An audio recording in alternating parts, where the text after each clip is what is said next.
তার জন্য আল্লাহ রাসূল বলেছেন ফাসফার বিজাতিদ দিন, দেয়া দিনও ভাইরাল হবে। আল্লাহ রাসূল বলেন ফাসফার বিজাতিদ দিন তালিবাতি আদাক। আল্লাহ রাসূল বলেন সমস্যা নাই, সব চলে যাবে। আল্লাহ রাসূল বলেন যে তোমরা দিনদারিতাকে প্রাধান্য দাও। এই যে আমার পাশে কিন্তু আরো 4-3 জন হুজুর আছে, বুঝেন না কেন ভাই? ভিডিও করতেছি।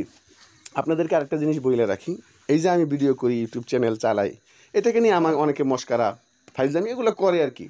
কিন্তু আপনারা যদি পাশে থাকেন, আমি তো আর থেমে যাওয়ার পাত্র না, যে যা মন চা তাই করুক, আমি কিন্তু আমার মতো চলতেই থাকবো। আপনারা যদি আমার পাশে থাকেন, ইনশাল্লাহ আশা করি অবশ্যই আমার চ্যানেলটা একদিন না একদিন আলুর মুখ দেখবে। আর তখন তারা তাদের ঠাট্টা মস্কারার জব পেয়ে যাবে। আমি কিন্তু রাগ করি না, আমি রাগ খুব কম করি।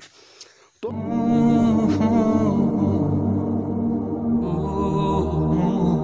আসসালামু আলাইকুম রহমতুল্লাহি ওবরাকাতুহু।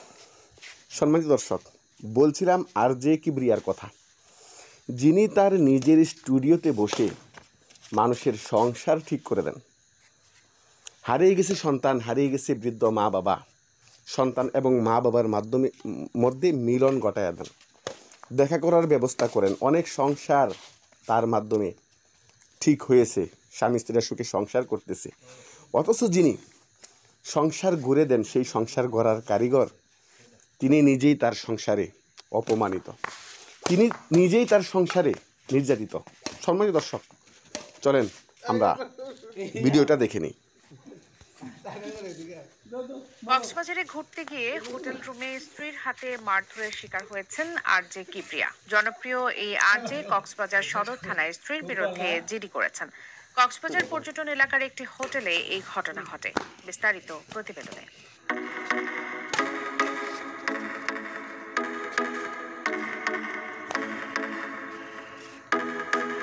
জনপ্রিয় আরজে কিবরিয়ার সংসারে ভাঙনের সুর বাজছে। স্ত্রী সন্তান সহ কক্সবাজারে বেড়াতে গিয়েছিলেন তিনি, কিন্তু সেখানেই বাধল বিপত্তি। শেষ পর্যন্ত আইনের আশ্রয় নিলেন তিনি। বৃহস্পতিবার কক্সবাজার সদর মডেল থানায় স্ত্রীর বিরুদ্ধে জিডি করেছেন জনপ্রিয় আরজে কিবরিয়া। বৃহস্পতিবার বিকেলে এই জিডি করেন তিনি।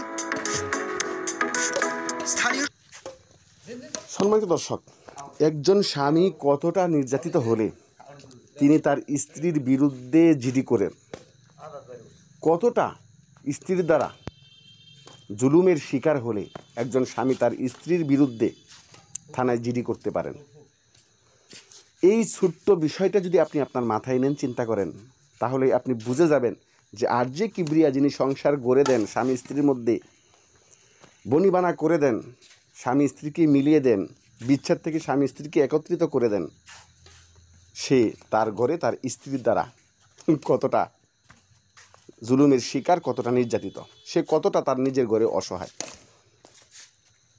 আরজে কিবরিয়া তিনি তার স্ত্রীকে নিয়ে কক্সবাজারে ঘুরতে গিয়েছিলেন এবং সেখানে তার স্ত্রী তার সন্তানকে মারতেছিল। এক পর্যায়ে আরজে কিবরিয়া বাধা দিলে তার স্ত্রী তাকেও মারতে শুরু করে এবং গঠন তো আমি এত কিছু আমি বলতে চাই না, আপনারা গঠন এই ভিডিওটা শেষ করেন। আরজে কিবরিয়া স্ত্রী সন্তানদের নিয়ে বেড়াতে গিয়ে পর্যটন এলাকার একটি হোটেলে ওঠেন। বৃহস্পতিবার দুপুরের দিকে তার স্ত্রী রাফিয়া লোরা সন্তানকে মারধর করেন। আরজে কিবরিয়া বাধা দিতে গেলে তাকেও মারধর করেন তার স্ত্রী। পরে 999-এ ফোন করে পুলিশের সহযোগিতা চাওয়া হয়। এক পর্যায়ে পুলিশ ঘটনাস্থলে গিয়ে তাকে উদ্ধার করে। এরপর জিডি করেন তিনি।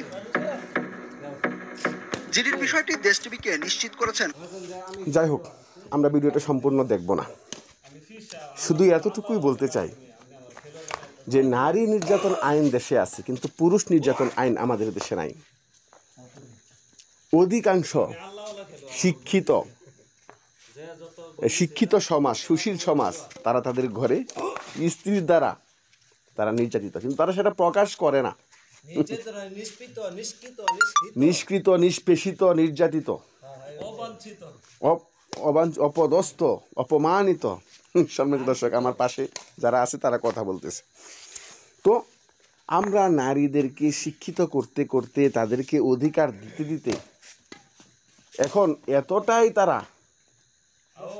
সমাজে প্রতিষ্ঠিত হয়েছে যে এখন একজন স্বামী কতটা অসহায় হলে, একজন স্ত্রীর কাছে কতটা নিষ্পেষিত হলে সে 999-এ ফোন করে সাহায্য চাইতে পারে।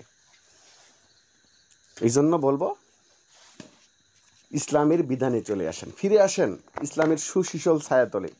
আজকে আপনি খোঁজ নিয়ে দেখেন যে কয়জন হুজুর এরকম তার স্ত্রী দ্বারা নির্যাতিত নিপীড়িত। আপনি খোঁজ নেন, সুশীল সমাজের যারা আছেন, মুরগি চূড়া শাহরিয়ার কবির এর মতো সুশীল সমাজের যারা আছেন, যারা সবসময় ইসলামের বিরুদ্ধে বিষোদ্গার করেন, উলামায়ে কেরামের বিরুদ্ধে বিষোদ্গার করেন, আপনারা খোঁজ নিয়ে দেখেন শতকরা 90টা হুজুরের ফ্যামিলি দেখবেন তারা সুখী, তারা তাদের স্ত্রীদের দ্বারা সুখী। আপনাদের মতন এরকম চার দেওয়ালের মধ্যে নির্যাতিত নিপীড়িত না।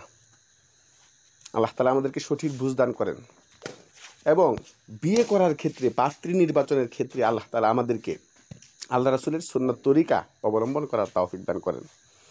আল্লাহ রাসূল বলেন, তুনকাহুল মারআতু লিআরবাইন, মহিলাদেরকে 4 কারণে বিয়ে করা হয়। লিমালিহা ওয়ালি জামালিহা ওয়ালি হাসাবিহা ওয়ালি দীনিহা।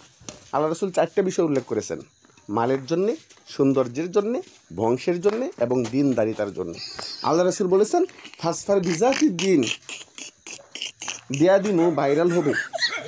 আল্লাহ রাসূল বলেন, ফাসফার বিজাতিদ দ্বীন তালিবাতি ইয়াদাক। আল্লাহ রাসূল বলেন, সমস্যা নাই, সব চলে যাবে। আল্লাহ রাসূল বলেন যে তোমরা দিনদারিতাকে প্রাধান্য দাও। এই যে আমার পাশে কিন্তু আরো 4-3 জন হুজুর আছে, বুঝেন না কেন ভাই? ভিডিও করতেছি। আপনাদেরকে আরেকটা জিনিস বলে রাখি, এই যে আমি ভিডিও করি, ইউটিউব চ্যানেল চালাই, এটাকে নিয়ে আমার অনেকে মস্কারা ফাইজলামি এগুলো করে আর কি। কিন্তু আপনারা যদি পাশে থাকেন, আমি তো আর থেমে যাওয়ার পাত্র না, যে যা মন চা তাই করুক, আমি কিন্তু আমার মতো চলতেই থাকবো। আপনারা যদি আমার পাশে থাকেন, ইনশাল্লাহ আশা করি অবশ্যই আমার চ্যানেলটা একদিন না একদিন আলোর মুখ দেখবে। আর তখন তারা তাদের ঠাট্টা মস্কারার জব পেয়ে যাবে। আমি কিন্তু রাগ করি না, আমি রাগ খুব কম করি। তো আল্লাহ রাসূল বলেছেন দিনদারিতাকে প্রাধান্য দাও। একজন দিনদার, নেককার, পরহেজগারিনী নারী যদি আপনি আপনার ঘরের স্ত্রী করে নিয়ে আসতে পারেন, তার দ্বারা কখনো আপনি নির্যাতিত হবেন না। সে কখনো আপনার উপরে জুলুম করবে না, কারণ সে আখিরাতকে ভয় করে, আল্লাহকে ভয় করে। আল্লাহ তাআলা আমাদেরকে সঠিক বুঝদান করেন। ইসলামের সুশীতল ছায়াতলে আল্লাহ তাআলা আমাদেরকে নিয়ে আসেন। সকলে ভালো থাকবেন, সুস্থ থাকবেন। ভিডিওটি ভালো লাগলে লাইক করে দিন, আর নতুন হলে সাবস্ক্রাইব করে পাশে থাকার অনুরোধ রাখলাম। আসসালামু আলাইকুম ওয়া রাহমাতুল্লাহি ওয়া বারাকাতুহু।